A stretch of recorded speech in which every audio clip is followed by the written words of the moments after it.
Guys നിങ്ങൾക്ക് ലാപ്പോ കമ്പ്യൂട്ടറോ ഉണ്ട്, ഇതൊന്ന് ഓർത്ത് വെച്ചു. ചിലപ്പോൾ അത്യാവശ്യം എപ്പോഴെങ്കിലും സഹായപ്പെടും. ഓക്കെ, അതിനുവേണ്ടി നിങ്ങൾ ലാപ്പിൽ വിൻഡോസ് പ്ലസ് എക്സ് അടിക്കണം. ഒരുമിച്ച് വെക്കുകയാണെങ്കിൽ നിങ്ങൾക്ക് ഇങ്ങനൊരു പോപ്പപ്പ് കാണാൻ പറ്റും. ഇതിൻ്റെ അകത്ത് ഡിവൈസ് മാനേജറിന് വെക്കണം. ഓക്കെ, ഡിവൈസ് മാനേജർ വെക്കുമ്പോൾ നിങ്ങൾക്ക് ഇങ്ങനൊരു ചെറിയ പോപ്പപ്പ് വിൻഡോ കാണാൻ പറ്റും. ഇതെന്ന് പറഞ്ഞാൽ നിങ്ങളുടെ ഡിവൈസിൻ്റെ ഓരോ കാര്യങ്ങളും ഇതിൻ്റെ അകത്ത് ലൈക്ക് മൈക്ക് എല്ലാം കറക്റ്റായിട്ട് വർക്ക് ആവുന്നുണ്ടെന്ന് ചുരുക്കം പറഞ്ഞാൽ അറിയാൻ പറ്റും. ഇപ്പോൾ എക്സാമ്പിളായിട്ട് ഞാൻ ഇതിനെ ബ്ലൂടൂത്ത് സെലക്ട് ചെയ്തു. എനിക്കൊരു ഡൗട്ട്, ഇതിനകത്ത് ബ്ലൂടൂത്ത് കാണിക്കുന്നില്ലായിരുന്നു വിചാരിച്ചു എക്സാമ്പിളായിട്ട്.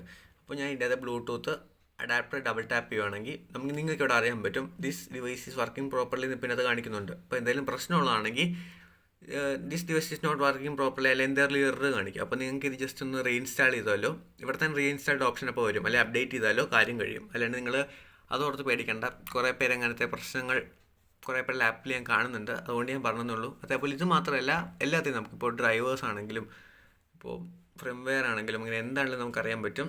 ഓക്കെ, ഇഷ്ടപ്പെട്ട ലൈക്ക് ചെയ്തോ. അടുത്ത വീഡിയോ കാണാം. ബൈ.